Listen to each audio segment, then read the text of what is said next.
নমস্কাৰ আমি দক্ষিণ দেৱস্থান এমই স্কুলৰ পৰা কৈছো মোৰ নাম ফাৰহিনা বেগম আমাৰ টিমৰ শিক্ষকজনৰ নাম হৈছে মিষ্টাৰ আলী আহমদ মহাশয় আমাৰ টিমৰ প্ৰজেক্ট হৈছে ভাৰতবৰ্ষক স্বচ্ছ আৰু সুস্থ কৰি তোলা আমাৰ টপিকটো হৈছে স্বচ্ছ ভাৰত অভিযান 2014 চনৰ 2 অক্টোবৰ তাৰিখে আৰম্ভ হোৱা স্বচ্ছ ভাৰত অভিযান ভাৰতৰ ৰাষ্ট্ৰীয় স্বচ্ছতা অভিযান স্বচ্ছ ভাৰত অভিযান 2014 চনত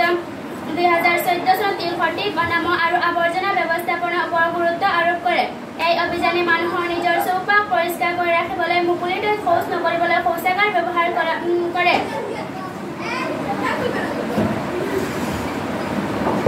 ইয়াৰ উপৰিও আৱৰ্জনা সঠিক নিষ্কাশন আৰু পৰিষ্কাৰ পৰিচ্ছন্নতাৰ ওপৰত গুৰুত্ব আৰোপ কৰা হয় মানুহক জাবৰ ডাষ্টবিনত পেলাবলৈ আৰু ৰাজহুৱা স্থান পৰিষ্কাৰ কৰি ৰাখিবলৈ শিকোৱা হয় বিশেষকৈ গাঁৱে ভূঞে সকলোকে অংশগ্ৰহণ কৰি সকলোকে বাবে এখন স্বচ্ছ সুস্থ ভাৰত গঢ়ি তোলাত সহায় কৰিবলৈ উৎসাহিত কৰা